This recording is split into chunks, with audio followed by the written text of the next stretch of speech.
I'm going to move on to the card that we just talked about, which is Recruiter of the Guard.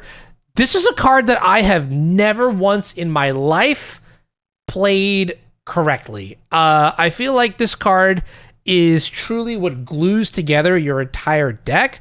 The problem is that your deck just has so much crap that is, that seemingly could be correct to get, that it's very easy to get confused. So what I really want to talk about for this card is how you identify when you should be getting whatever is in your deck. So we could literally run it back here and just do the same sort of evaluation. Like, when is it correct to get Lion Sash? When is it correct to get Spirit? When is it correct to get Stoneforge? I if you have the patience for it, I'd like to go over as many cards as possible here, and we can literally just go like down the line, starting from the very top with like Mother of Runes, for example.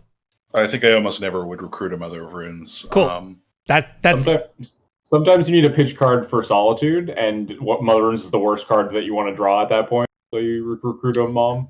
That's a good point. Yeah. Okay. That's a interesting thing to think about in terms of Solitude itself. Like, let's say you already have Solitude in your hand. You want a card to pitch. Mother of Runes is a good one to get. Lion Sash, I'm going to just go out on a limb here and say that it's good against blue-black. What's really interesting to me is I was, back when Uro was like really, really like good, I saw a lot of Stoneforge Mystics, not for Kaldra, Recruiter of the Guard, not for other utility, but like literally getting that Lion Sash first was very annoying for me.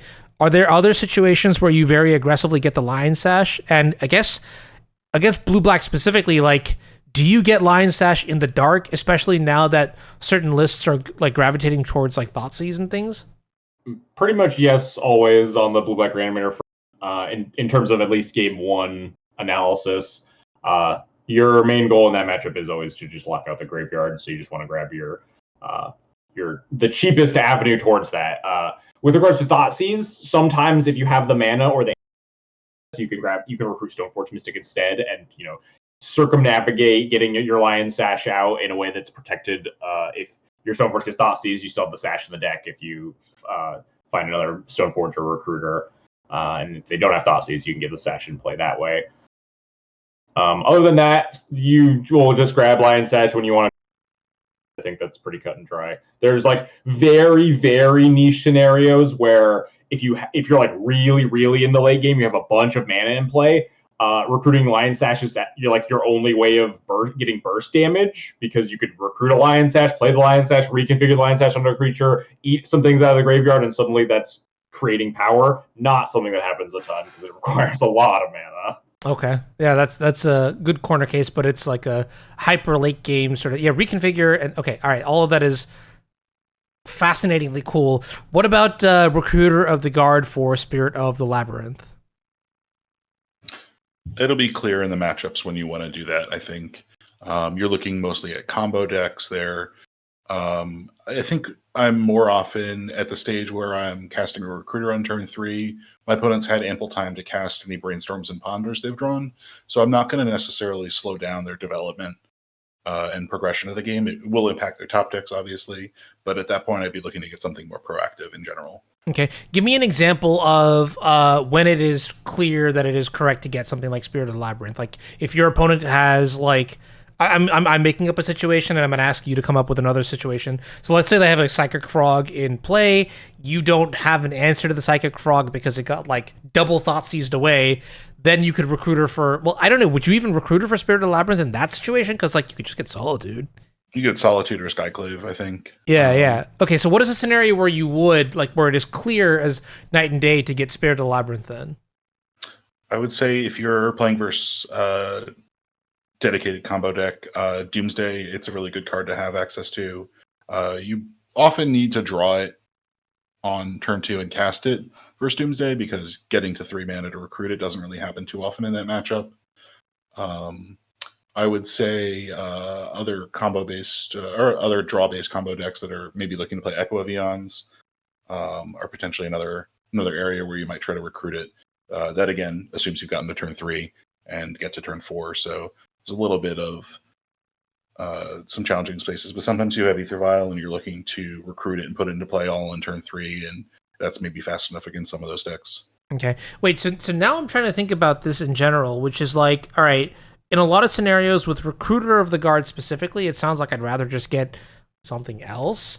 But that doesn't take away from Spirit of the Labyrinth's like actual ability. Right? Like you'll still play like Spirit of the Labyrinth on like turn 2 and be pretty happy about it in general, right? Yeah, you would be very happy to cast Spirit versus any blue deck on turn 2. I would always lead Spirit over Stoneforge, even in a non-combo matchup. Maybe that's not necessarily true with the printing of the removal spells equipment, because the ability to have an answer to a Psychic Frog rolled up is important. But I think in general, you're very happy to play those disruptors when you draw them on curve. Okay, but not necessarily like less likely to recruit them unless it's a hammer in the matchup. Got it. Okay, yeah, that is exactly what I was trying to to figure out, and that sounds good. Let's move on to Stoneforge Mystic. Real quick? The One Ring is another card that didn't get mentioned when talking about recruiting Spirit of Labyrinth. Mystic Forge is a pretty scary matchup. Okay, that's a very good point too, right? Especially with multiple activations of the One Ring, thanks to like Voltaic keys and Manifold keys and things like that. That is very good to be able to stop. Yeah. Okay. Stoneforge Mystic off of Recruiter of the Guard is like what do you get off of if you need another avenue towards formal wear? I don't know when you would necessarily need to like really rush the gun on Cauldra. And Phantom Blade obviously or like Chainsaw you could just get like Solitude or something like that, right? I think Stoneforge might be my second most recruited card. Okay, I'm wrong. First being Solitude, because Solitude's just great. Sure. Oftentimes it's nice. D&T wants to put a lot of bodies into play and progress towards that Yorion end state. And Recruiter of the Guard for Stoneforge Mystic is a way to kind of put off your decision on what did I want a recruiter here, because Stoneforge is another multifaceted card that you can grab. So you grab Stoneforge and you're like, all right, maybe I have the file on 2 and I can decide I'm going to go grab Cauldra and try to clock them. I'm going to grab Phantom Blade and try to have removal spells. I'm going to grab Formal Wear, get a card out of my graveyard or what have you.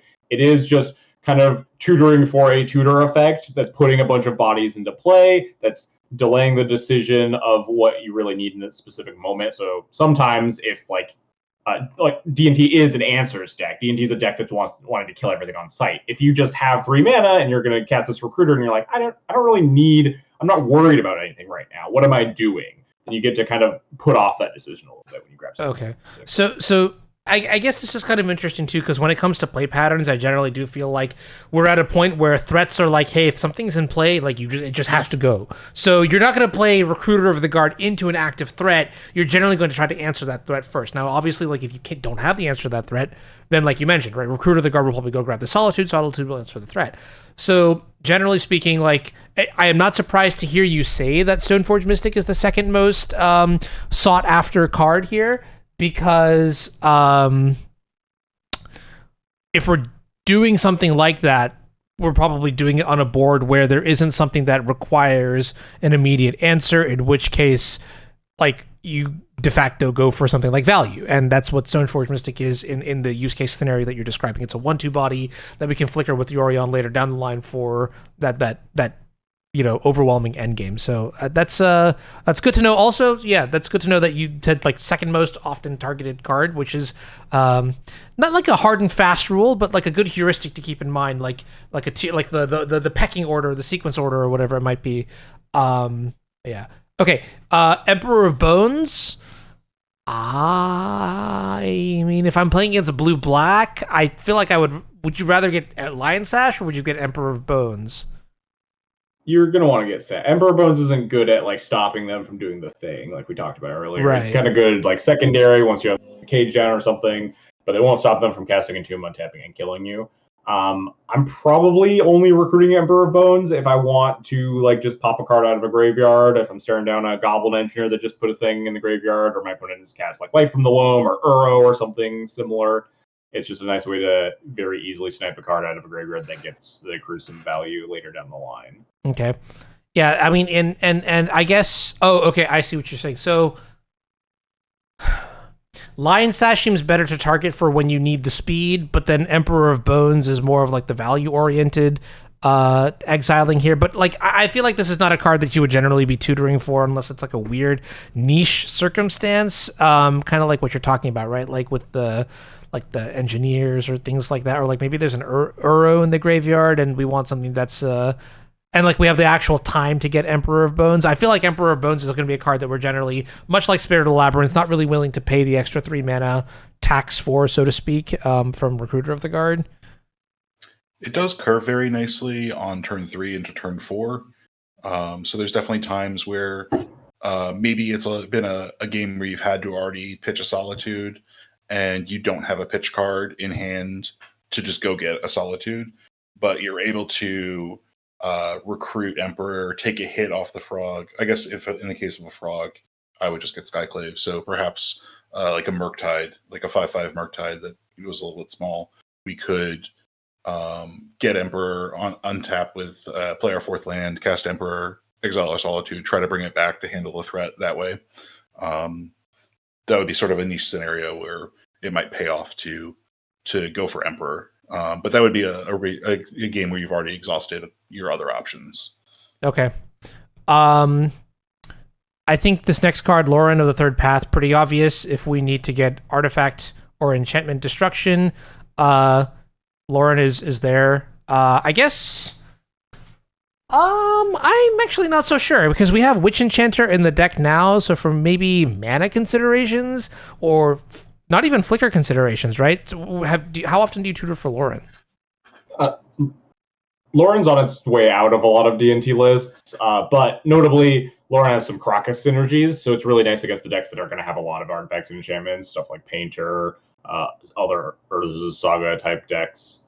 So if you assemble the Loran plus Crocus loop, you can often kind of just shut those decks out in a way that Witch Enchanter can't do without Flickerwisp or Yorion. Okay, yeah. I guess there's like also the weird corner case scenario where you have like Spirit of the Labyrinth in play and you want to draw a card on their end step or something like that. Like, that doesn't seem like that seems like something I'm tutoring for. That's something that just kind of happens. You have Spirit and Loran in your hand. Yeah. Okay.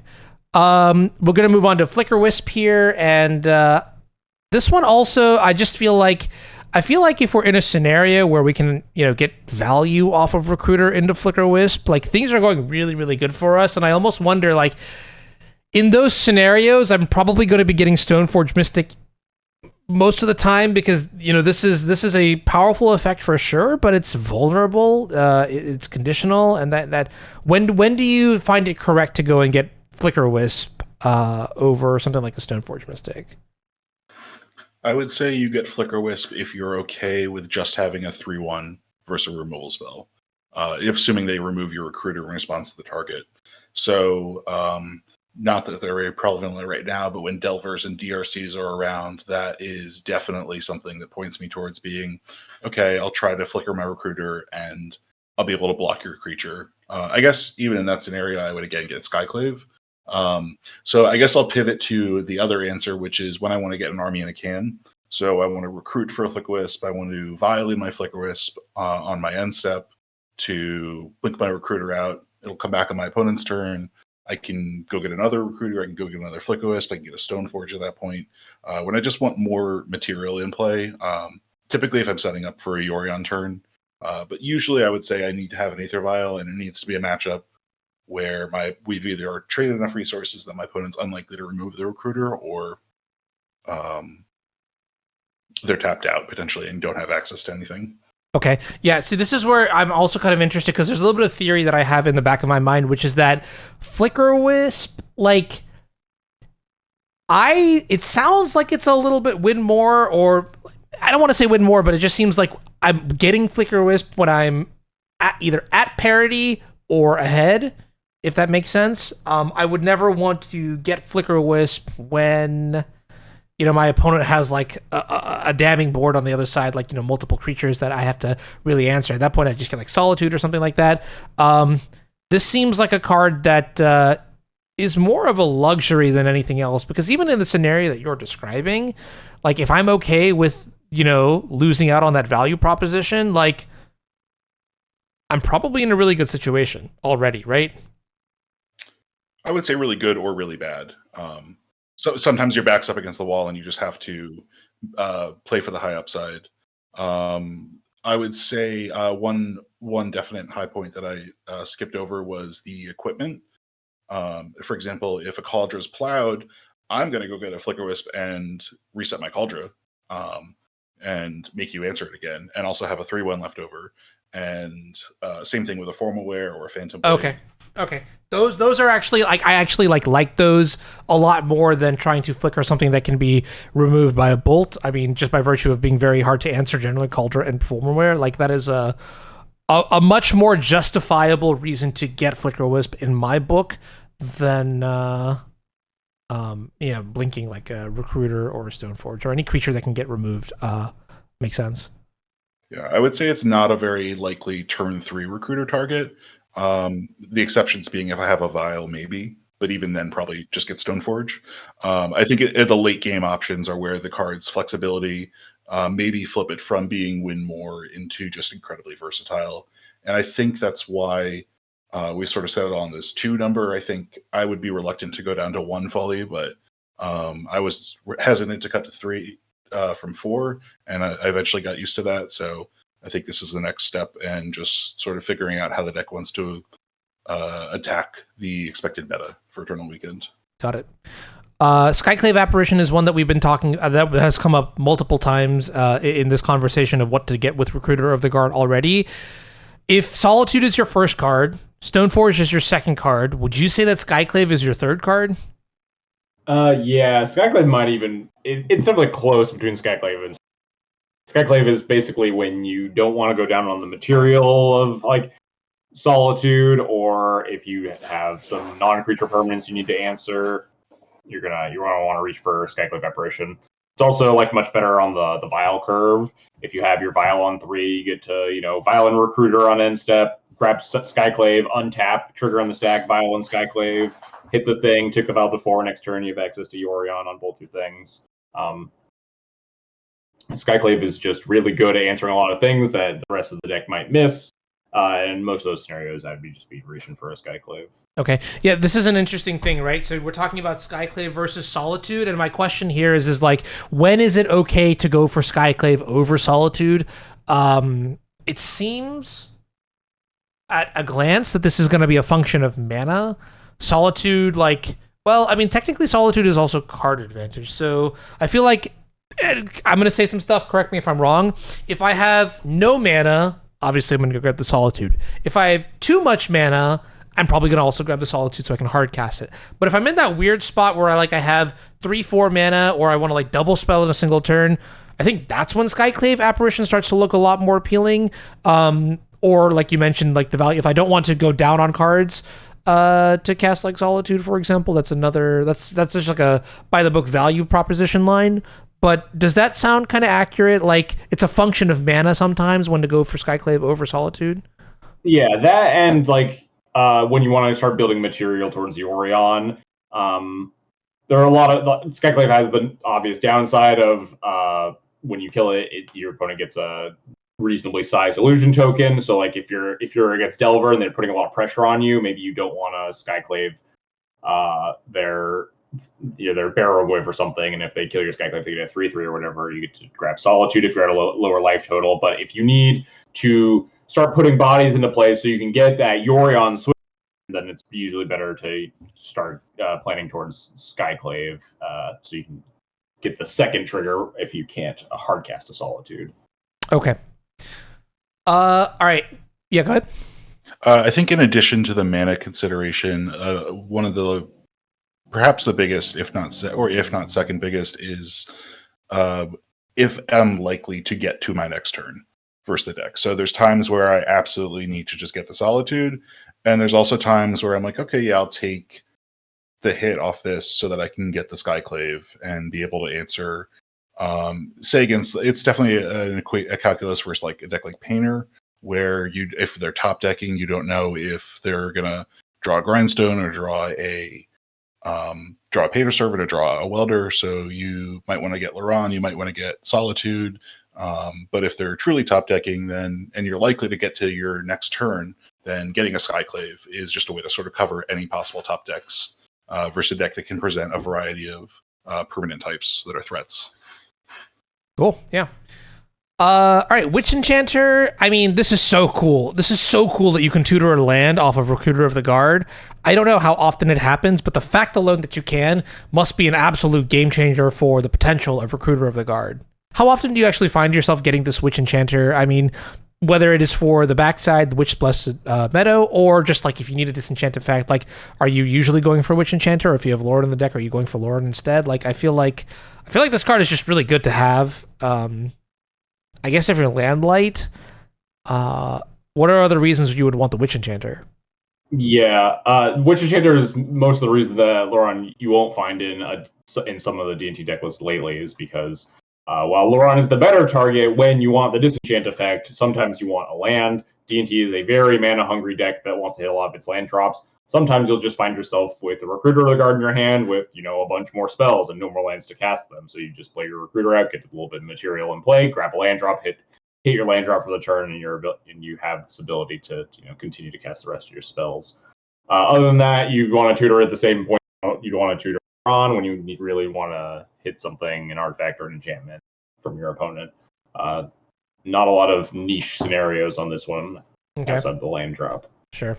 I think that's fine. Yeah, it's what's on the tin, like you said, right?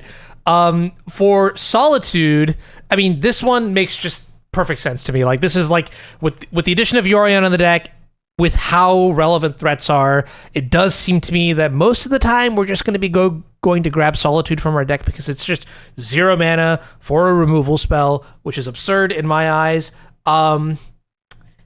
What is there really to say? So I guess let's think about Recruiter of the Guard like at phases of time in over the course of a game of Magic, right? So like on turn 3, I would argue that tutoring Solitude is at its best because that's when you can leverage the cheap cost the best. Is that fair to say?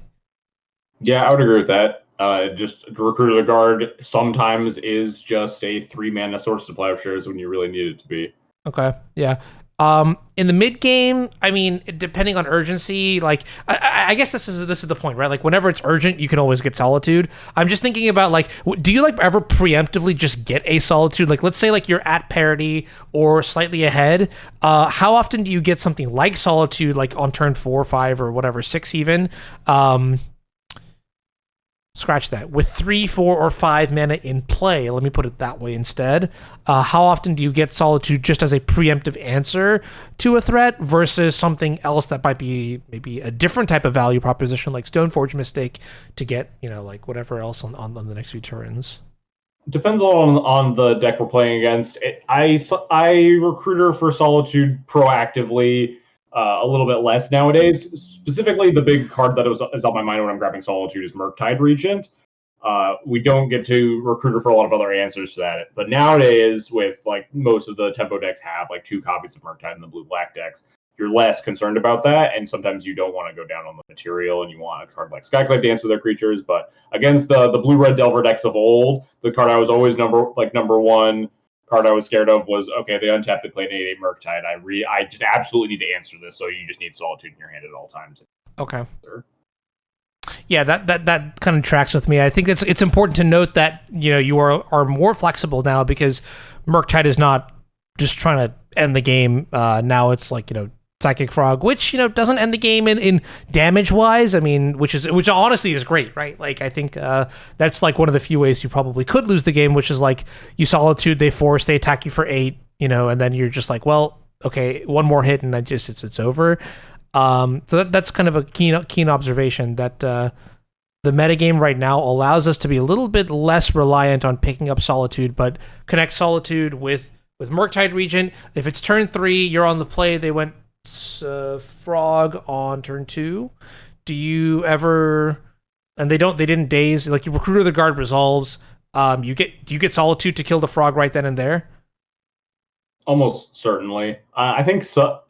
You have to read your opponent a little bit because I think very savvy Delver opponents might hold the daze and just try to milk that extra card. sometimes it's better to daze the recruiter anyway and like not have that creature in play. But sometimes you want to get that the 2-for-1 out of dazing the Solitude instead. But typically, a lot of the time, if my recruiter resolves, I just want to just kill the frog on sight. Okay. Let's take a look at the red version here. We talked about Mother of Runes. A Johnny? How often do we tutor up this card? This one, if I'm going to be honest, I get vibes of Spirit of the Labyrinth, where it's like, I don't want to pay the extra tax for this card unless I already have something like Bombardiers in play. I think you mentioned this earlier too, right? Like if you have half of the combo, you'll tutor up the other part of the combo sometimes. Yeah, that's the long and the short of it. Sometimes you'll even, if you have an Ajani in hand, second, I guess you could also tutor Bombardier situation, but you get a second Ajani. And Legend Rule also helps flip it, but this is not a card that I'm super inclined to recruiter for. Okay. And then we talked about all these other ones here. Broadside Bombardiers, I'm going to assume, is the inverse of a Johnny. You probably are only really looking for this card when there's either the combo potential, like in air quotes, or like some sort of lethal shot that you can do that involves Aether Vial, most likely to put it into play and leverage the haste in the same turn. Yeah, there are some times where you just want it's a nice secondary removal spell. If you already have the Solitude and your opponent has 2 creatures or something, you can recruit up the Bombardiers, so you can jam with the Bombardiers, Solitude a creature, throw the Solitude at the second creature. So it is one of the cleanest second removal spell choices, in addition to just having that the face damage. Okay. I will say though, despite all of that, like this doesn't seem like something that you would do like as frequently as like getting Solitude, Stoneforge, Skyclave, things like that. Yeah, definitely like 4th, 5th place. Yeah. Magus, do you ever just like if you don't know the matchup, you never tutor for this card unless you know like you're playing against like Eldrazi or lands or something, right? Like this can't. If we're resolving Recruit of the Guard, it's turn 3, so we know a lot about the opponent's deck at this point already. So it's hard to be the true blind for the Magus. Sometimes you get a bad read, you think they're on deck X and they're on deck Y, and they're a lot less susceptible to this Blood Moon effect. But generally speaking, you're going to recruit a Magus when your opponent, has Urza Sagas in their deck, or is Eldrazi, or stuff like that. Okay. How often do you tutor this knowingly against something like 4-color? Like control? I would know better if 4-color was around more. I have not played. I've not seen that deck in a lot of leagues lately. But I imagine that, especially if you have a Mother of Runes in play, it's very nice to grab your Magus Moon to try to lock them out. But generally speaking, especially if you are recruiting for Magus Moon against a deck that does have some basics and the ability to fetch them, your opponent sees the writing on the wall. They go find 4-color finds their basic plane, their basic island. Wants to put them into play, and your Magus does get a little bit weaker. Okay, got you. So, yeah, I mean, if it is very, very, very telegraphed. So in the situations where you are getting it, you must have a plan through telegraphing that it's coming down the next turn, which is, I think, just, like a general, like, have a plan for whatever you're getting kind of deal here. And that also applies for Magus of the Moon. I'm going to wrap up this specific segment on Recruiter of the Guard. Real quick. Oh, yeah, what's up? We skipped over something that has definitely fallen out of favor, but used to be a pretty powerful line, which was Recruiter for Recruiter. Oh, yeah, okay. You're right. I absolutely forgot about that. This is typically something that you would do with when you have an Aether Vial, when you're at a board where you don't really know what you need to answer. You just want to get the 1/1 down and start attacking and defer the choice about if you need a threat or removal. That's one of the reasons that's fallen out of favor a little bit, is because you have Stoneforge Mystic that can now find threats and removal. You could always find GTA, but the efficiency to just cleanly answer something with a Chainsaw or Phantom Blade is really powerful. Basically, anytime you're looking towards a Yorion endgame, if you're looking to end step file in a recruiter, get a recruiter in your upkeep, file in the recruiter again, take the vial to 4, and then next turn you're ready to blink 2 recruiters and double demonic tutor your deck. So definitely something that is not going to come up very often in the next month, but definitely a powerful line to talk about. Yeah, with good historic relevance as well, I think, for sure. I think there was a card that I wanted to talk about from the mono white deck. Oh yeah, do you ever tutor it for Felia?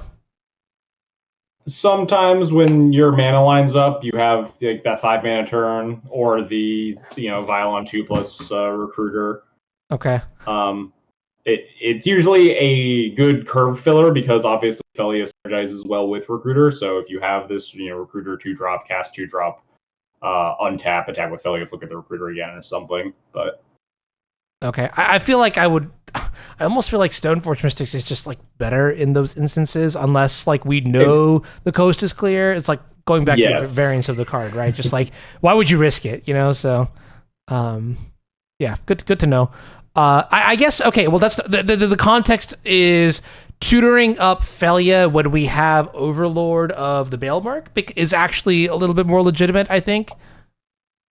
Sometimes, but at that point, sometimes you want to Flickerwisp if you want like the safer line to flicker your Overlord. But again, if we have the Violon 2 or the exactly 5 mana situations where we get to put everything into play at once, or perhaps if we have a Caracas, so you can protect the Felia, it's a little bit more safe. Okay, yeah, it's just a bit too much imbued variance. That makes sense to me. Yeah, it's a very volatile card. Yeah. Last card I think I'm going to talk about here before we talk about Spirit of the Labyrinth as a card in general. White Orchid Phantom. This one seems really good against like Eldrazi as a way to tutor up the first instance of this effect, but you're only playing this in mono white. I mean, I guess this is a very proactive build of Death and Taxes, but this seems like when we're at parity or if there's nothing going on, right? Like you don't tutor this when there's like a Psychic Frog in play that you need to answer instead. So are there other instances that I'm missing where it is actually really correct to go and get this? Pretty much just like when you're putting Scary Lands in play. Urza Saga, Eye of Ugin, Cloud Post, Underground Sea from Doomsday. Okay. Cradle. Yeah. Okay. From Elves or Eldrazi. Makes sense. When you're trying to remove utility, basically, not when you're trying to like mana screw your opponent, for example. Yeah, White Orchid Phantom in this Legacy meta is a lot of people are playing 2-3 basic lands, so it is really trying to blow up scary lands, not just trying to generate your opponent out of the game. Okay, sorry, and just to clarify, you cut out for just a second. You said it's a risk, it's a hazard because there's so many basics in the format right now.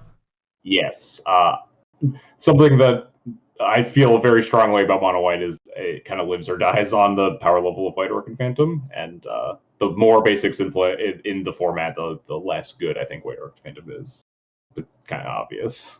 I think this is the most I've ever talked about Recruiter of the Guard, and I'm really glad to close the chapter there because it's been pretty eye-opening to go through every single option possible. That's some really good depth, some really, really good depth. But let's change gears here and talk about Spirit of the Labyrinth and maybe go over a little bit about why